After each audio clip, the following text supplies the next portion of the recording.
We're now on day 27 of the government shutdown, and now a bipartisan group of senators urging President Trump to reopen the government for 3 weeks while negotiations continue. Joining us now, Senator Capito, chair of the Homeland Security Appropriations Subcommittee. Did anything happen from the problem solvers? I like some of those guys. Who do we have on the New Jersey? I saw him again yesterday. Josh, he's very reasonable. He's like the opposite of the leadership in the House.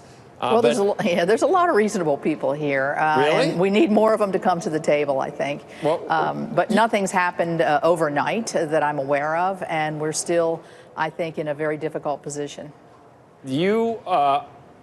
When we were, I'm sorry to tell you this, but you were one of the 4 or 5 wavering Republicans a week and a half ago, Senator, as the ones that supposedly were going to abandon ship in terms of the solidarity that the President and McConnell were calling for. So was that true? Should you have been on that list? Well, the reason I was on the list is because I really believe that governing by shutdown is just a no-win proposition.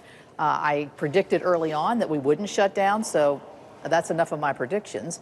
I also feel that it's just a no-win for the American people, and each side is so dug in that really opening the government, I think, is important to me. But I believe we need to have a big package that comes together rather than just picking off 1 or 2 different appropriations bills and reopening that. And that's probably why because I expressed my displeasure with the shutdown, calling it useless and other names, that I ended up there. But I'm solidly behind the president in terms of his emphasis on the need for border security. I've been to the border, I've seen it, and I've talked with a lot of the border agents.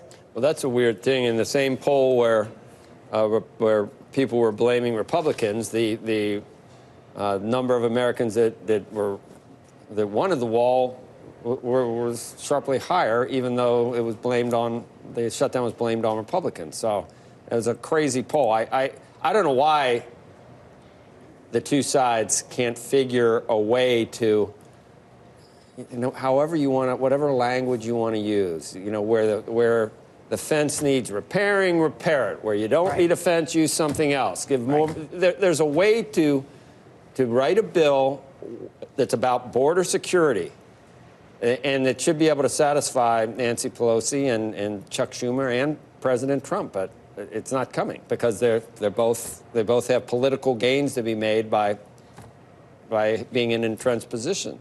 Well, if you look at what we did here in June in my subcommittee, and the full Senate Appropriations Committee, we wrote a bill that had $1.6 billion for fencing, for walls. We had more detection equipment at the points of entry for drug detection. We had more border agents.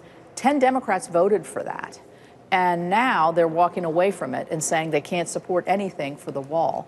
So when you're in that intractable position, when you've already made a commitment to support $1.6 billion and now you're walking away from it, I think the president is to hold strong.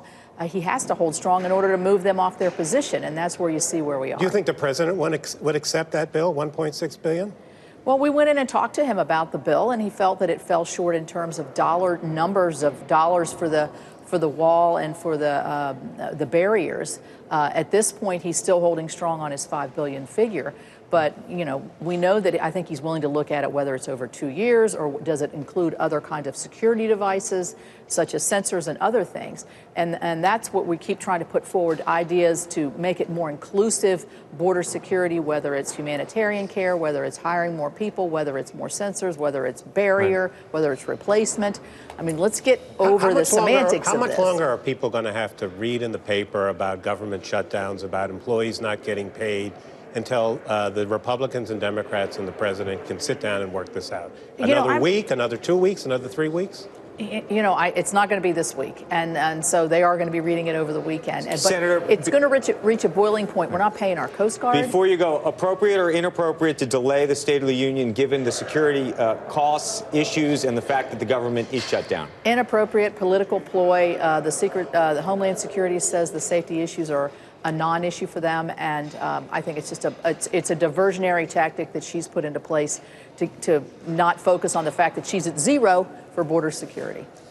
I have seen a little bit on the other side. I saw Steny last night talking, and the certain, I don't know whether they're in purple states or whatever. Maryland's not really a purple state, but there are some that are not going to run from, they're not going to call it immoral. They're going to say, they're starting to feel on the left that they need to say, look, don't pigeonhole me for not being for border security. I am for border security. I'm wondering whether that finally creates some common ground, because it's a weird position to take, to say, the comments that I read that he made was, somebody said, well, if a wall is immoral, should we remove the wall that we have over 680 miles? I know. And then he sort of makes a throwaway comment of, well, I guess walls work. Well, no kidding. Yeah, okay. Senator, we have to go. How many calls you. are you getting? How many calls are you getting on this, though? We're getting quite a few, but they're strong on border security. Yeah.